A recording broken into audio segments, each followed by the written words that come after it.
Bright Tuty. Every student matters. Now, after finishing topic 1, we will look at a set of questions which are from this topic. So, the first question is, the first state to be created on linguistic basis. Which was that state? And we know it is Andhra Pradesh, and we saw how the veteran Gandhian Sri Ramulu went on a hunger strike demanding a separate state of Andhra Pradesh for Telugu speaking people, and how the state got formed in 1953 October 1. So, Andhra Pradesh is the first state created on linguistic basis.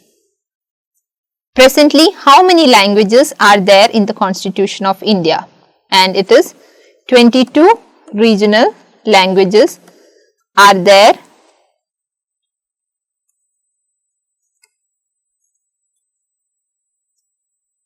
which has been given the status of official language.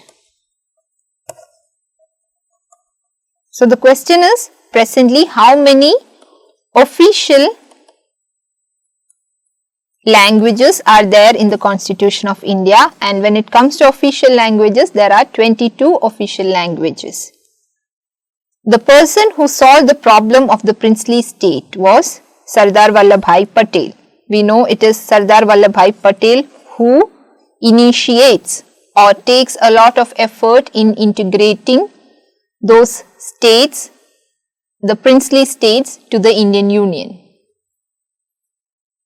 And he also had framed the instrument of accession in order to integrate the princely states into Union of India. And the next question is the date on which the new state of Andhra Pradesh was created, and it is 1st October 1953. Another question, the Nizam of Hyderabad willingly joined the Indian Union. It is to say whether it is true or false. The statement which says that the Nizam of Hyderabad willingly joined the Indian Union, and we know it is false because Nizam wanted to declare Hyderabad as a independent state. So, the Indian troops had to be sent to annex Hyderabad to Union of India. So, he did not join India willingly. Next question, on January 26, 1947, India was officially declared an independent country. Is it true or false?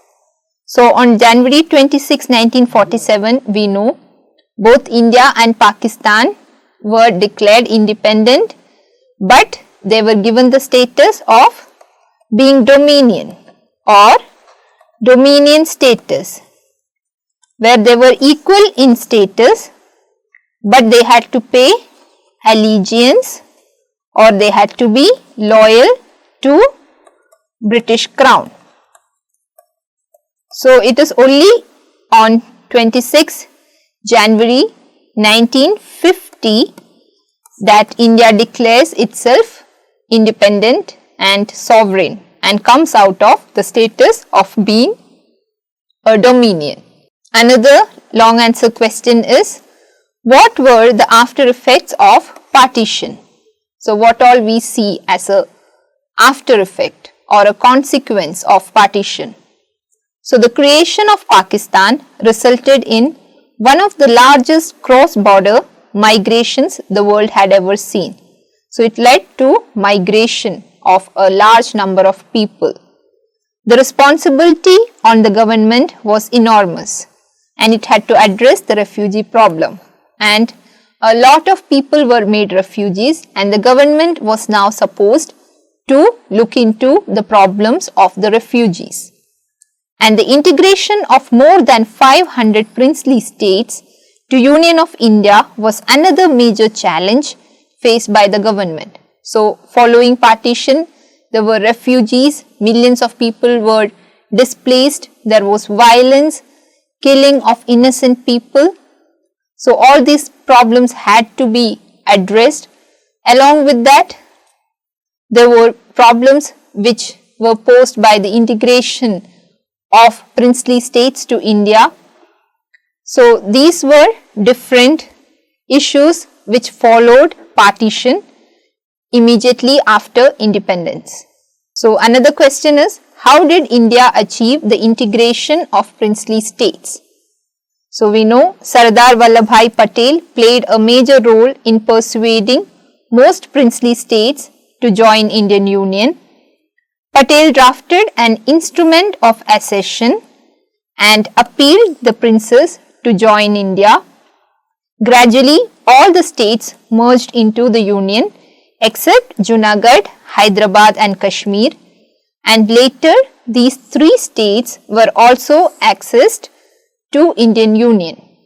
So this is how we achieved the integration of princely states into Indian Union.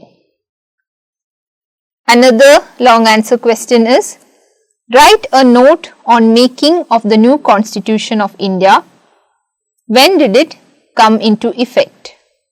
So between 1946 and 49, it is the time when Constituent Assembly is meeting and discussing on how our constitution should be, what all it should include.